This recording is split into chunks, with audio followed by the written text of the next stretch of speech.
నమస్కారం. ప్రపంచ ప్రసిద్ధిగాంచిన వైష్ణవ పుణ్యక్షేత్రం తిరుమల తిరుపతి.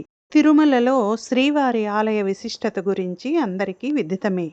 అయితే తిరుపతి నగరంలో శ్రీ గోవిందరాజస్వామి వారి ఆలయం, ఇంకా శ్రీ కోదండరామస్వామి వారి ఆలయం కూడా ప్రముఖ వైష్ణవ క్షేత్రాలుగా ఎంతో ప్రసిద్ధి చెందాయి. అయితే తిరుపతిలో ప్రముఖ శైవ క్షేత్రం కూడా ఉందని చాలామంది భక్తులకు తెలిసే ఉంటుంది.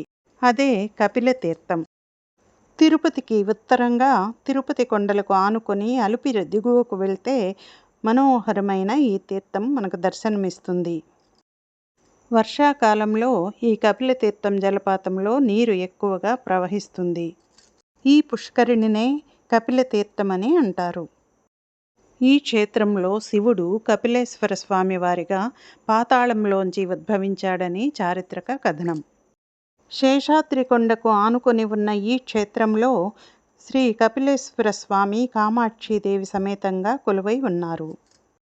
11వ శతాబ్దంలో ఈ ప్రాంతాన్ని పాలించిన మొదటి రాజేంద్ర చోళుని కాలంలో ఈ ఆలయ నిర్మాణం జరిగిందని చారిత్రక ఆధారాల ద్వారా తెలుస్తోంది.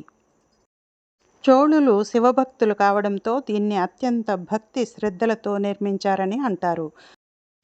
కపిల తీర్థంలో కపిలేశ్వర స్వామివారితో పాటు కాశీ విశ్వేశ్వరుడు, సహస్రలింగేశ్వరుడు, లక్ష్మీనారాయణుడు, శ్రీకృష్ణుడు, అగస్తేశ్వరుడు, సుబ్రహ్మణ్యేశ్వర స్వామివార్లు కూడా వెలసి ఉన్నారు.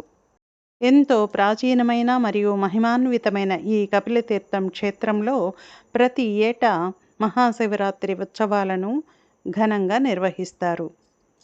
ఓం నమః శివాయ. ఓం నమః శివాయ.